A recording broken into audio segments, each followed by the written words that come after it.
नमस्कार, आप देख रहे हैं पुलिस वाला वेब न्यूज और मैं हूं आपके साथ कंचन। आइए करते हैं बुलेटिन की शुरुआत।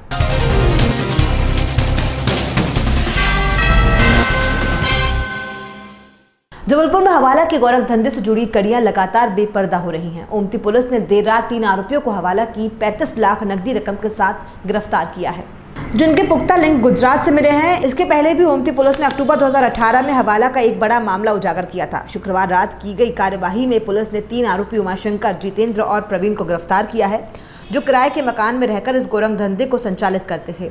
आरोपियों से प्राथमिक पूछताछ में आशंका जताई है कि आरोपियों के लिंक मध्य प्रदेश के अन्य शहरों समेत देश के अन्य हिस्सों में भी जुड़े हुए हो सकते हैं। यहां तक कि पूर्व में शहर से उजागर हुए हवाला के एक बड़े कारोबार से भी इनके लिंक मिलने की संभावना है। बहरहाल ये तमाम बातें जांच के बाद ही स्पष्ट हो पाएंगी। पुलिस ने आरोपियों की सूचना आयकर विभाग को भी दे दी है। किस तरह की कार्रवाई है, कितना पैसा जब्त हुआ और क्या अब प्रारंभिक तौर पे क्या बातें इसमें सामने आई? देखिए, इसमें हमारी ओमती पुलिस को ये सूचना मिली थी कि कुछ लोग हवाला ट्रांजैक्शन करने की फिराक में हैं, काफी मात्रा में नगद कैश लेके घूम रहे हैं। हवाला ट्रांजैक्शन, जिसका सरल शब्दों में मैं कहूं तो मतलब ये होता है कि अथॉरिटीज से अपने ट्रांजैक्शन को बचाना, अथॉरिटीज द्वारा ये ट्रैक ना किया जा सके, घूम फिर के। इसका सरल शब्दों में मतलब यही है। जब हमारी टीम ने इनको पकड़ा तो इनके पास से कैश बरामद हुआ और एक लिंक के बाद दूसरी लिंक जुड़ती चली गई और अब तक कुल मिला के 3 आरोपी गिरफ्तार किए जा चुके हैं। इनसे लगभग तकरीबन 35 लाख रुपए हमारे पास नकदी जब्त हुआ है। इसको अपने पास रखा गया है, जो आप सामने देख सकते हैं। इसमें हमने इनकम टैक्स अथॉरिटीज को ऑलरेडी इन्फॉर्म कर दिया है। वो लोग इसको पिक करेंगे कि भाई ये पैसा कहाँ का है, क्या डिक्लेयर हुआ है, या ये ब्लैक मनी का हिस्सा है। साथ ही हम अपनी एसटीएफ की टीम को भी इन्वॉल्व करेंगे। अगर ये किसी ऑर्गेनाइज्ड क्राइम का हिस्सा है, इसका उपयोग किसी भी तरह की तस्करी, गैम्बलिंग, स्मगलिंग, इन सब चीजों के लिए किया जा रहा था, तो मुझे ऐसा लग रहा है कि निश्चित रूप से कई ऐसे व्यापारी जो कि हवाला ट्रांजैक्शन करते हैं, कैश में कारोबार करते हैं और टैक्स चोरी का काम करते हैं, वो इससे बेनकाब हो सकते हैं। ये कहाँ के लोग हैं ये, और यहाँ जबलपुर में किस तरह से इनका लिंक मिला? इनके जो प्रारंभिक लिंक है वो गुजरात के निकल रहे हैं। संभवतः यहाँ से बिजनेस ट्रांजैक्शन होता था जबलपुर से, या मध्य प्रदेश के अन्य हिस्सों से भी संभावित है। विस्तृत पूछताछ में पता लगेगा कि इनके एग्जैक्ट तार किस किस तक जुड़े हैं और कौन कौन लोग इन्वॉल्व हैं। लोग क्या करते थे, लोग उनके नाम क्या है, व्यापार क्या है? इनमें से 3 लोग गिरफ्तार किए गए हैं अभी। ये तो कैश ट्रांजैक्शन, बेसिकली पेमेंट करने की फिराक में थे। जो माल डिलीवर हुआ होगा या जो ट्रांजैक्शन ऑलरेडी हो चुका होगा उसको कैश के माध्यम से चुकता कर रहे थे ये। अब ये वास्तविक पैसा किसका है और इसके वास्तविक लिंक्स क्या हैं, ये अपने को पूछताछ में पता लगेगा। भैया, पूर्व में भी ओमती पुलिस एक बड़ी कार्रवाई कर चुकी है, तो क्या ये माना जा सकता है कि जो पूर्व में कार्रवाई हुई है उससे इसका लिंक जुड़ा हुआ है? संभव है। इसमें जो हमारी इनकम टैक्स अथॉरिटीज है, जैसा मैंने कहा, वो भी इन्वॉल्व होंगी और हम देखेंगे कि जो हमारे पिछले डेवलपमेंट्स थे उसका इससे क्या कनेक्शन है। तो संभव है कि दोनों में कनेक्शन हो, या हो सकता है नई लिंक्स मिले। ये समय के साथ अपने को पता लगेगा। ठीक।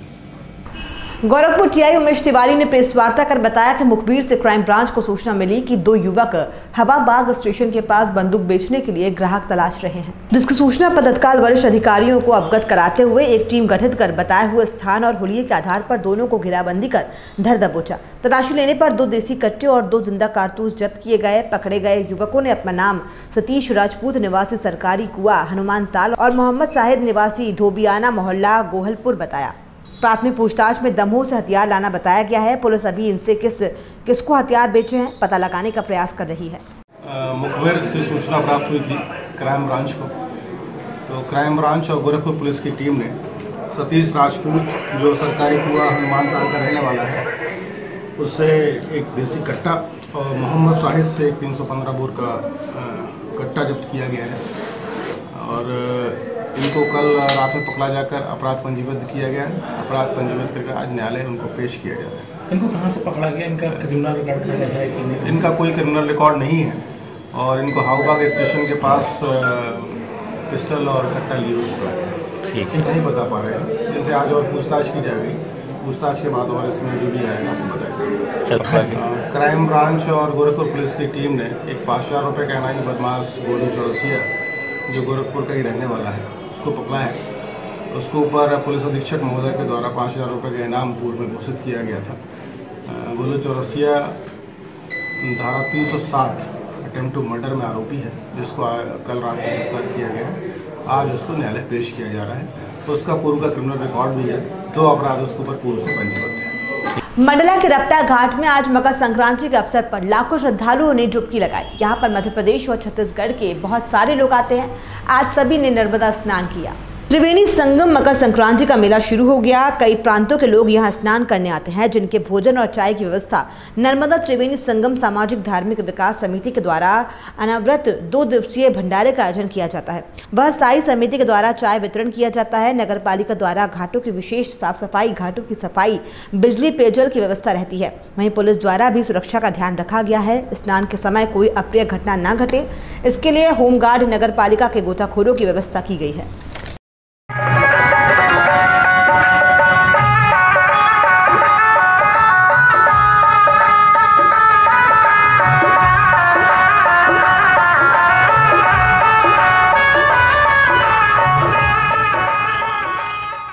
नगर के उत्कृष्ट उच्चतर माध्यमिक विद्यालय में हर वर्ष की तरह इस वर्ष भी स्वामी विवेकानंद जी के जन्मदिन पर सामूहिक सूर्य नमस्कार का आयोजन किया गया।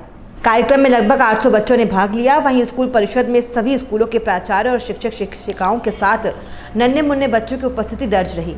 सूर्य नमस्कार का सीधा प्रसारण भोपाल से आकाशवाणी पर किया गया। इस कार्य में कन्याशाला स्कूल के प्राचार्य संजय अग्रवाल, मॉडल स्कूल के प्राचार्य KL चौकसे, उत्कृष्ट हाई स्कूल के प्राचार्य रघुराज राजपूत और सभी शिक्षक और बच्चे मौजूद थे। की ओर ले जाने का प्रयास। नरसिंहपुर जिले में आज ऐतिहासिक बरमान का शुभारंभ नर्मदा तट बरमान में हुआ। इस अवसर पर मध्य प्रदेश विधानसभा के अध्यक्ष NP प्रजापति और कैबिनेट मंत्री घनघोरिया सहित जिले के सभी विधायक मौजूद रहे। इस अवसर पर सभी अतिथियों ने पहले मां नर्मदा का पूजन किया और उसके बाद बरमान मेले का विधिवत शुभारंभ किया। मंचीय कार्यक्रम में उद्बोधन देते हुए सभी ने बरमान मेले के स्वरूप और मां नर्मदा के उत्थान को लेकर बातें की। कार्यक्रम में पहुंचे विधानसभा अध्यक्ष ने कहा कि बरमान के बेहतर स्वरूप के लिए हर संभव प्रयास किए जाएंगे और दोनों तटों को किसी आर्किटेक्ट की कल्पना का रूप दिया जाएगा। वहीं कैबिनेट मंत्री लखन घनघोरिया ने कहा कि उनकी पार्टी के नेता चप्पे चप्पे से वाकिफ है और हम वास्तव में नर्मदा की सेवा भक्ति के रूप में करेंगे, राजनीतिक रूप में नहीं। उन्होंने बरमान मेले को प्राधिकरण के अधीन करने की सार्थक पहल होने की भी बात कही। अपनी कल्पना को यहाँ पर परोसे, दोनों घाट कहीं पे भी कुछ बन जाए, कोई चीज़ आई तो स्वीकृत हुई तो ये यहाँ बना दो, ये यहाँ बना दो, व्यवस्थित चीज़ें दोनों घाट तरफ बने, अपने आप उसका स्वरूप निखर के आएगा। प्राकृतिक रूप से ये ब्रह्मा की जो तपोस्थली है, आपको अगर अंदर की आवाज़ से अगर आप सुनेंगे तो बहुत सौंदर्य प्रकृति ने दे रखा है यहाँ पर, लेकिन उसमें ही अच्छी व्यवस्था कर और श्रद्धालुओं को अगर वो चीज़ हम परोसेंगे तो निश्चित रूप से ये घाट दोनों तरफ के बहुत आगे जाएंगे। बरसों से आप देख रहे हैं इस बरमान को, पहले आपने देखा, बचपन से भी देखा होगा, तो ऐसी स्थिति में आपके मन में भी होगा कि कोई ऐसा स्वरूप देना है जिससे देश में भी ब्रह्मा की तपोभूमि एक नाम ले सके। निश्चित रूप से जिस किसी को भी अपॉइंट करेंगे, जो प्रस्ताव जा रहा है, हमारी क्या भावना है।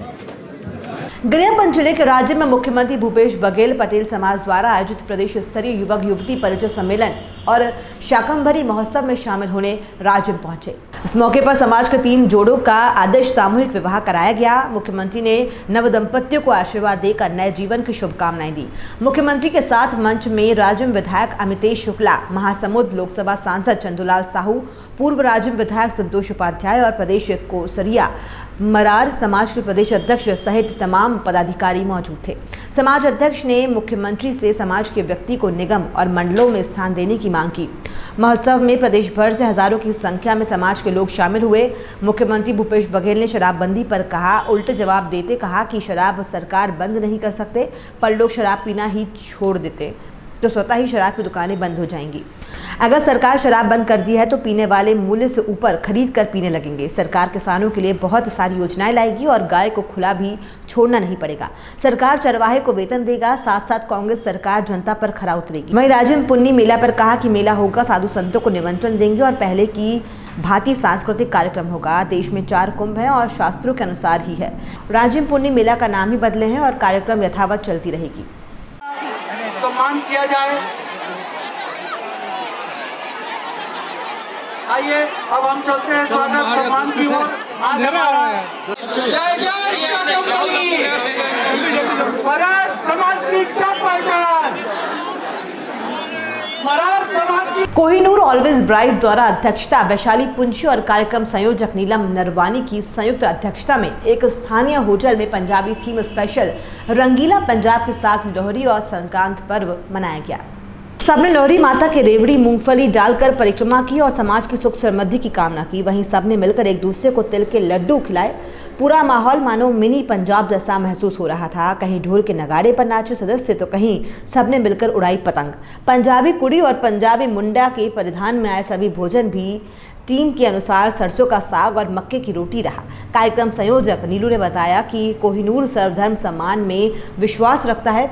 हम हर धर्म के पर्व को धूमधाम से मनाते हैं, एकता में ही ताकत है। कार्यक्रम में सचिव भूमिका सिंह, सिमरन चड्डा, अर्चना सिंह, श्रुति चड्डा, संगीता साहू, मीनाक्षी डोली, सोनल चौहान, मीनू सीमा राय, राखी अमलानी, पूनम मिश्रा, अंजलि राखी बुद्धराज, मुग्धा बरोनिया, चंदा अंजुला पटेल आदि उपस्थित रहे। कार्यक्रम संयोजक नीलम नरवानी ने सबका आभार व्यक्त किया।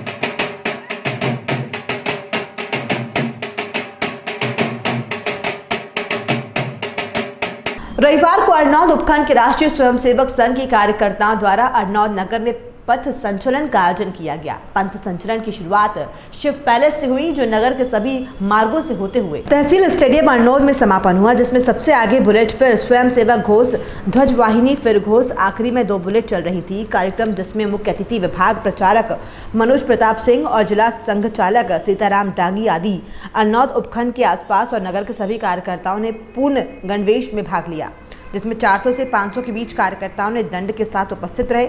सभी कार्यकर्ताओं का विभाग प्रचारक द्वारा मार्गदर्शन किया। उन्होंने कहा कि इस संघ रूपी गंगा में सभी को आना चाहिए। जो भी इस देश में रहते हैं वो सभी हिंदू हैं। हमारी जो संस्कृति है, जो भगवान श्री राम और कृष्ण को मानने वाले हैं। परंतु जब हम उसके कार्य को छेड़ते हैं, जैसे किसी ने कोई उसके उंगली करी, थोड़ी सी कोई पत्थर मारा, तो क्या होता है, सभी मधुमक्खियां एकदम उड़ती हुई जो व्यक्ति उसको छेड़ता है उसके ऊपर जा चिपकती है। हाल ही में नवागत प्रतापगढ़ जिला पुलिस अधीक्षक अनिल कुमार ने अरनौद उपखंड के विभिन्न पुलिस थानों और पुलिस चौकियों का औचक निरीक्षण किया। इससे पहले एसपी अनिल कुमार ने अरनौद थाने का निरीक्षण किया और थाना क्षेत्र में लगने वाले गांवों के बारे में जानकारी देते हुए थानाधिकारी हजारी लाल से भी चर्चा की। इसके बाद एसपी ने नौगावा और कोटरी पुलिस चौकी का निरीक्षण किया। इसके बाद उन्होंने निनौर पुलिस चौकी पहुंचकर चौकी प्रभारी रमेश सेन को आवश्यक निर्देश दिए। निनौर चौकी होते हुए सालमगढ़ थाने में पीपल घूट दिवाई सपी जयदेव सिहाग के साथ पुलिस थाने के स्टाफ की मीटिंग लेते हुए सर्कल की जानकारी ली और सालमगढ़ थाना प्रभारी बुद्धाराम बिश्नोई को आवश्यक दिशा निर्देश दिए। उन्होंने कहा कि आमजन को किसी से भय नहीं रहे, पुलिस के प्रति जनता में विश्वास बना रहे, अपराधियों में पुलिस का खौफ बना रहे, जिससे जनता अमन चैन से रहे और सर्कल में शांति बनी रहे। कटनी जिले के विजय राघवगढ़ थाने में गत दिनों हवालात के अंदर सुविधाधर में एक आरोपी युवक सुबह फांसी पर झूलता हुआ पाया गया। मृतक के ऊपर 302 के अलावा अन्य धाराओं में आरोप दर्ज थे, जो कि जमानत पर था, जिसे गत रात को ही गिरफ्तार किया गया था और सुबह वो फांसी पर लटकता पाया गया। पुलिस द्वारा अलग अलग बयान पर परिजनों ने इस घटना पर शंका जताई है। इस मामले में कटनी अतिरिक्त पुलिस अधीक्षक ने बताया कि इस मामले की जुडिशियल जांच की जा रही है। कंबल से आरोपी ने फांसी लगाई है। वहीं स्टाफ और थाना प्रभारी रजाई की रुई से रस्सी बनाकर फांसी लगाने की बात कर रहे हैं। आमतौर पर सुविधा घर कम ऊंचाई के होते हैं, वहां पर पंखे भी नहीं होते। दरवाजे की कुंडी में फांसी लगाकर आत्महत्या विवादों के घेरों में है। थानों में लगे सीसीटीवी से ऐसा होगा, दूध का दूध और पानी का पानी। फिलहाल विवेचना जारी है।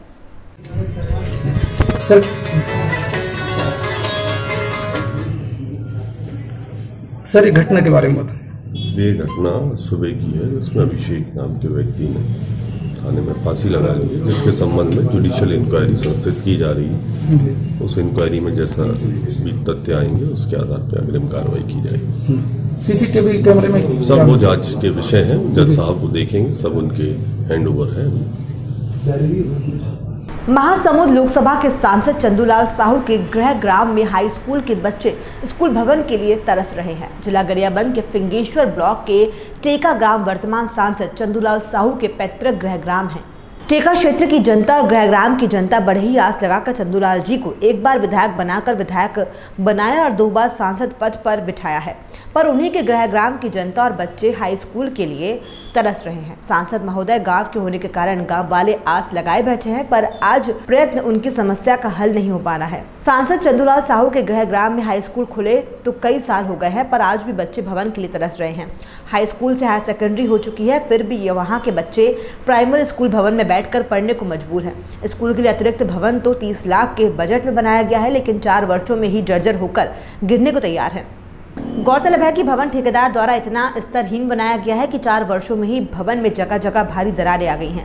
बच्चों ने बताया कि नवीन भवन बहुत गलत तरीके से स्तरहीन बनाया गया है, वहां बैठकर पढ़ना नहीं चाहते, कभी भी गिर सकता है। गांव के पूर्व उप सरपंच ने बताया कि इसकी शिकायत सांसद महोदय गांव के होने के कारण पूर्व हाई स्कूल भवन निर्माण के लिए मांग की गई थी, पर उन्होंने कभी इस ओर ध्यान नहीं दिया गया और जो अतिरिक्त भवन निर्माण हुआ है उसमें भी फुल भ्रष्टाचार कर ठेकेदार द्वारा निर्माण कर दिया गया है। इसलिए आज भी बच्चों के लिए प्राइमरी स्कूल भवन बैठकर पढ़ना बच्चों के लिए मजबूरी है। वहाँ पर अगर हम लोग आकर बैठना चाहेंगे तो भी वहाँ बैठेंगे तो हमारी स्थिति बहुत ख़राब होगी, कभी भी हमारे मौत की संभावना हो सकती है। कैसा है भवन? भवन जर्जर हो चुका है और इसमें बैठेंगे तो भवन कभी भी हमारे ऊपर गिर सकता है और यहाँ साफ़ सफाई भी नहीं हुआ है अच्छी तरीके से। 4 साल हो गए बने स्कूल, हमें वहाँ प्राइमरी स्कूल में बैठने में जगह नहीं मिल पाता है और नए स्कूल चाहिए हमें। क्या है प्राइमरी में किस प्रकार से पढ़ते हैं? कितना रूम है वहाँ? प्राइमरी में 6 रूम है वहाँ और टोटल 6वीं से पूरा लगते हैं क्लास। इससे हम लोगों को बैठने में परेशानी होती है क्योंकि वहाँ पानी की सुविधा नहीं है और भूमि भी जर्जर है, समतल भी नहीं है। भवन जर्जर हो गया है। हाँ। तो उसमें आपके प्रिंसिपल लोग क्या बोलते हैं? लेगेंगे करके बोलते हैं, फिर लेगते नहीं। तो वहाँ किस प्रकार डर लगता है वो भवन में बैठ के पढ़ने में? नहीं। तो क्या कारण है कि वहाँ जाना नहीं चाहते? ताकि वहाँ कोई सुविधा है नहीं तो कहाँ से जाएंगे। किस प्रकार से सुविधा चाहते हो? हम लोग उधर पानी की सुविधा हो, भूमि भी समतल हो, साफ सफाई रहना चाहिए उधर। तो ये साफ सफाई कौन नहीं करवा रहा है वहाँ? क्या पता। आपके सर लोग ध्यान देते हैं? कभी प्रयास किए हैं वहाँ ले जाने के लिए? हाँ, किए। प्रयास किए हैं? हाँ, प्रिंसिपल कौन है प्रिंसिपल? उसको ना रिपेयर भी करवा चुके डबल। अच्छा। हाँ, पोताई डबल हो गया। तो क्यों नहीं ले जा रहे हैं आप वहाँ पढ़ने के लिए? सर मूल भवन नहीं है और अतिरिक्त भवन बना है, वो भी जर्जर स्थिति में है, जो हाई स्कूल लगने के लिए, हायर सेकेंडरी लगने के लिए पर्याप्त नहीं है। दूसरा चीज़ क्या है कि यहाँ शिक्षक की कमी है, शिक्षक सम्मिलित लगा रहे हैं यहाँ स्कूल, इसलिए शिक्षक पर्याप्त ढंग से चल रहा है और शिक्षक की कमी को देखते हुए शाला प्रबंधन समिति द्वारा 8 शिक्षकों की व्यवस्था की गई है जो सामूहिक रूप से मिडिल और हाई स्कूल को पढ़ाते हैं। बालाघाट में बीती रात जब बालाघाट में स्वागत समारोह के बाद विधानसभा उपाध्यक्ष हिना कावरे जिला मुख्यालय से लांजी जा रही थी, इस दौरान साले टेका के पास विधानसभा उपाध्यक्ष के वाहन के पीछे चल रहे वाहन को ट्रॉली ने टक्कर मार दी, जिसमें एक उप निरीक्षक, प्रधान आरक्षक सहित वाहन चालक की मौत हो गई। बताया जाता है कि बालाघाट से लौटते समय विधानसभा उपाध्यक्ष के वाहन को चालक ने बचाते हुए आगे निकाल लिया था, जबकि पीछे आ रहे फॉलो गार्ड वाहन को ट्रॉली ने टक्कर मार दी, जिसमें जहां 2 लोगों की मौके पर ही मौत हो गई थी, वहीं 2 लोगों की इलाज के दौरान मौत हो गई। मरने वालों में एक उप निरीक्षक हर्षवर्धन सोलंकी, पिता मान सिंह सोलंकी, जाति राजपूत, उम्र 30 साल, निवासी काला पीपल, जिला शाजापुर, हॉल थाना लांजी बालाघाट। दूसरा प्रधान आरक्षक 812 हामिद शेख, पिता मोहम्मद हबीब शेख, जाति मुसलमान, उम्र 50 साल, निवासी वार्ड नंबर 13 गंगानगर बालाघाट। तीसरा सचिन, पिता ब्रजलाल सहारे, जाति गोवारी, उम्र 22 वर्ष, निवासी नेवारा थाना किरनापुर। चौथा आरक्षक 1115 राहुल कुलारे, पिता लेखराम कुलारे, ग्राम चरगांव, जिला छिंदवाड़ा। और घायल एक आरक्षक 706 अमित कौरव, पिता कोमल सिंह कौरव, निवासी ग्राम महगवा, थाना गाडरवारा, जिला नरसिंहपुर है। इस बड़ी घटना पर हर कोई स्तब्ध है और मरने वालों को शोक श्रद्धांजलि अर्पित की जा रही है। और फिलहाल बुलेटिन में इतना ही, और भी खबरों के लिए आप देखते रहिए पुलिस वाला वेब न्यूज़।